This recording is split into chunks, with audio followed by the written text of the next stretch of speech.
एक बार श्री प्रभुपाद जी ट्रैवल कर रहे थे फ्लाइट में और उनके साथ प्रद्युम्न महाराज थे और भी डिवोटीज थे।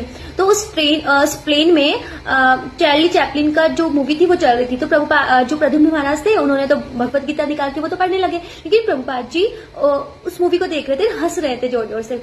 तो प्रद्युम्न महाराज उनको देखकर ऑब्जर्व कर रहे थे कि प्रभुपाद जी इतना हंस क्यों रहे हैं। तो जब फ्लाइट से नीचे उतरे उसके बाद किसी भक्त ने हिम्मत करके प्रभुपाद जी से पूछा कि प्रभुपाद जी आप मूवी देखकर इतना हंस क्यों रहे थे। तो प्रभुपाद जी ने कहा कि मैं सोच रहा था कि जो व्यक्ति बोल नहीं सकता वो अपनी हास्य से कितना हंसा सकता है, तो भगवान का हास्य कितना अद्भुत होगा। तो मैं उस चार्ली चैपलिन के माध्यम से भगवान की, कृष्ण के हास्य की सराहना कर रहा था। तो इस तरह से प्रभुपाद जी ने बताया। तो इससे पता चलता है कि जब किसी के हृदय में भक्ति का उदय होता है तो वह पूरे संसार में प्रत्येक वस्तु में भगवान को परिप्रेक्ष्य करता है, भगवान को देखते हैं, भगवान का दर्शन करते हैं। तो भक्ति प्राप्त करना वास्तव में एक बुद्धिमानी का सौदा होता है। कि जैसे कहा जाता है कि एक चतुर व्यक्ति वो होगा जो 2 कौड़ी में 1000 रुपए ले आएगा, और उससे भी चतुर वो होगा कि जो थोड़ी सी कीमत में बहुत सारा सोना प्राप्त कर लेगा, और उससे भी ज्यादा चतुर वो व्यक्ति होगा जो 2 कौड़ी में एक चिंतामणि ले आएगा जिससे वो बहुत सारा सोना बना सकता है।